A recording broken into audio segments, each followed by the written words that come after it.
Hey guys, so I'm looking at a Whirlpool Gold refrigerator, probably about 20 years old. Compressor is seized, so I changed it, one of my tenants, and I decided for a fun trial that I would try to repair this compressor. So I'm going to attempt to remove this compressor, split it open, fix the pump inside, hopefully, then reseal it, probably braze the tank, and then reservice the system and give it a shot. So this is something I've never seen done on YouTube, except for maybe a place that is very specialized in repairing compressors. There's some videos of them opening them up, but if you're do-it-yourselfer at home repair, I've never seen this, so I'm going to attempt to showcase this, and hopefully it works. All right, we're back. Thought I'd show you guys how I recuperate the 134A gas out of this refrigerator. So what I did is I used an old propane tank, and I found myself an old barbecue coupling that screws on right to the propane tank.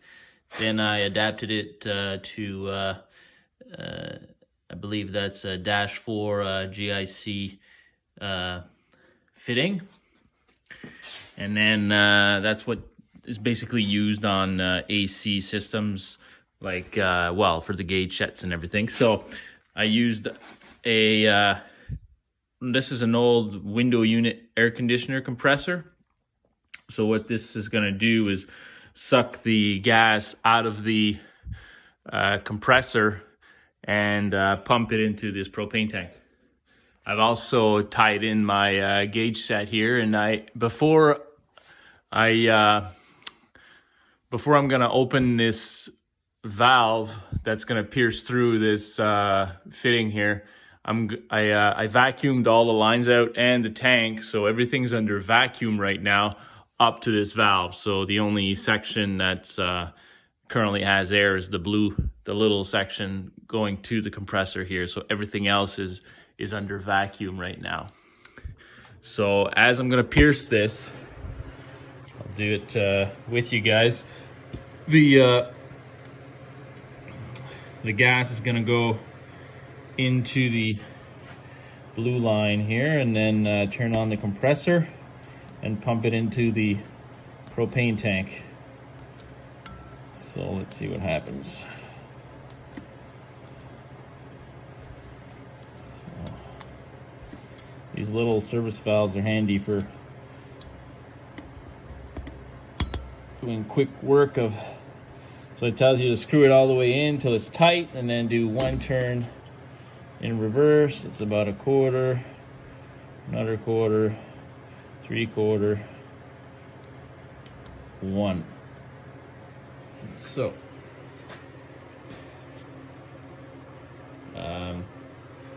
So that probably pressurized this line. As soon as I'm going to open this, I should be getting pressure here on the gauge set. And there it goes, going up. So what I'm going to do now is turn this on.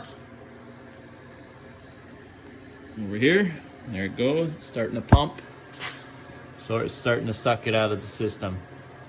It's probably going to take a little while because I'm only on one side of the system, and these valves are actually quite tiny orifices.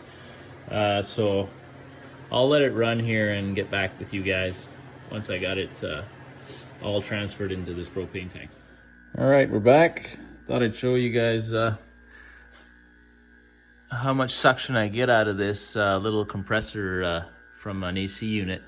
On the system, it's at 10 inches mercury of suction right now. But if I close this valve, I could even get it to drop even more. Look at that. That thing goes right to 30. And so if I turn it off, the pressure actually stabilizes. So I think the system is pretty much empty. It's under suction now, so if I close the valve, it stabilizes and stays under vacuum. So we'll call that fully recuperated. All right, guys, so I've removed the gauge set, and this fitting here was actually sucking air in the system. So yeah, completely under vacuum. So that did a really good job.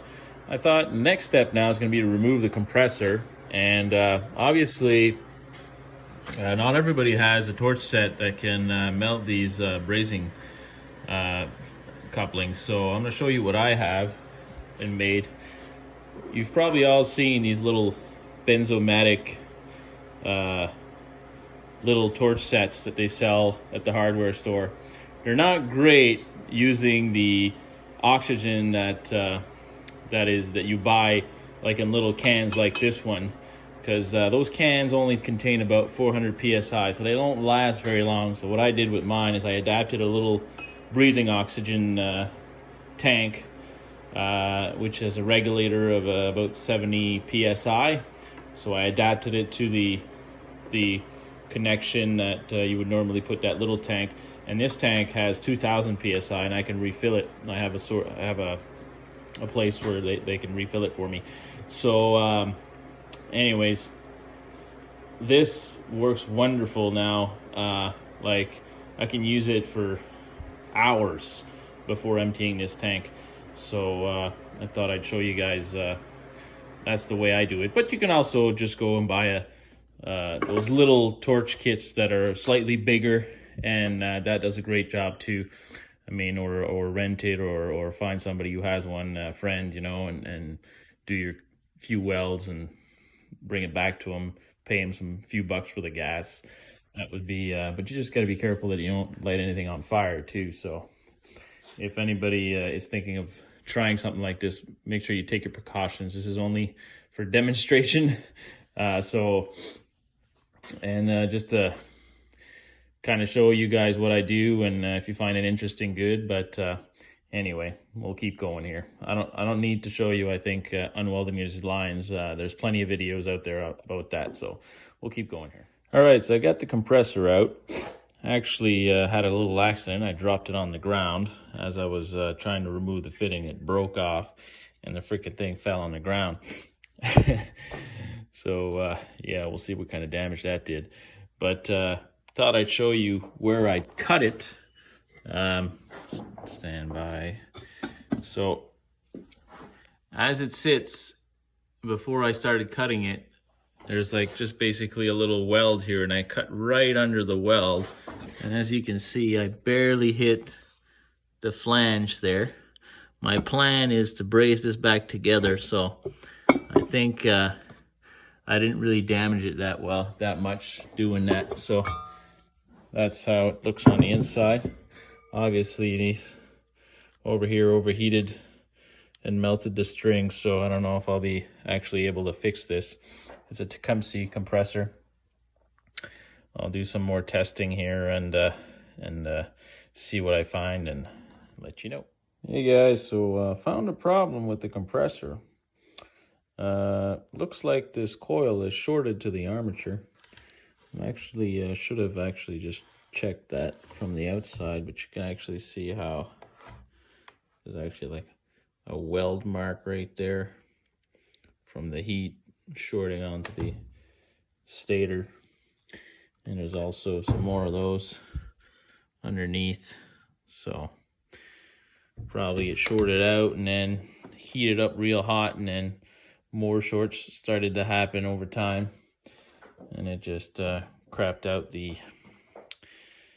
stator. So yeah, so plan B will be to just take a compressor that I found on a fridge on the side of the road and slap that in there and see what happens.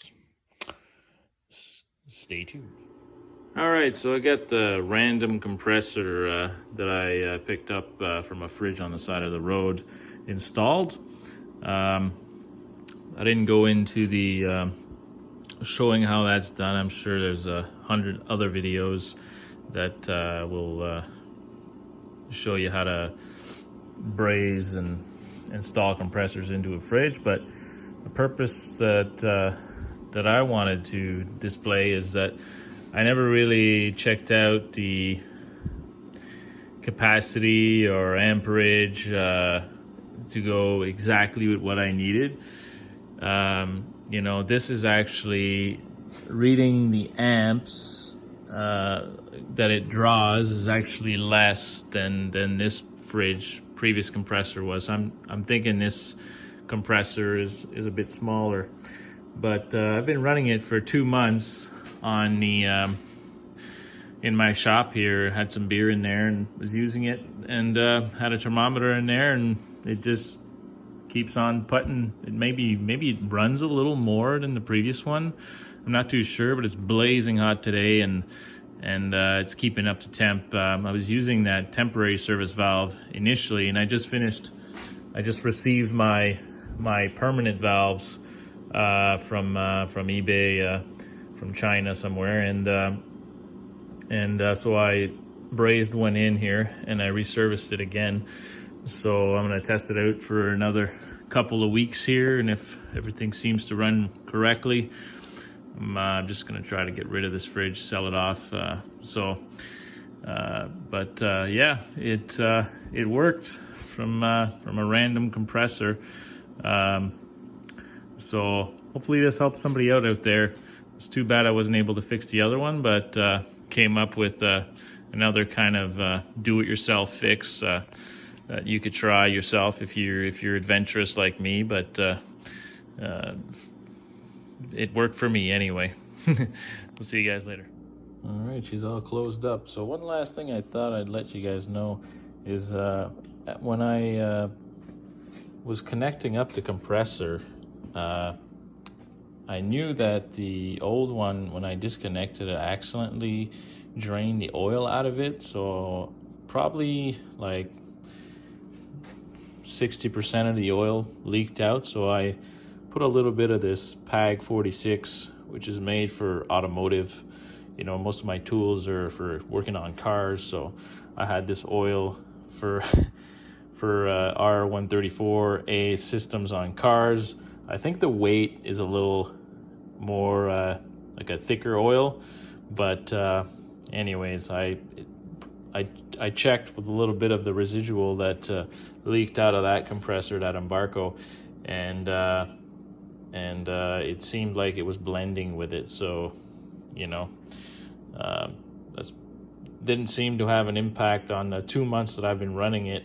So that's another kind of funny thing that I tried as well that worked out. I also did not change the filter, obviously, because this is just like somewhat of an experiment, and that also has not yet caused an issue. But I would imagine it's not going to be it's not going to last 20 years like the first one, but you know, if you get a few years out of it, that's pretty good. Like, whoever buys this fridge, I'll tell them that you know, all this was done, and there's a risk that it'll break down. I'll probably sell it for like, you know, $100 or something like that. Still a pretty nice looking fridge, you know.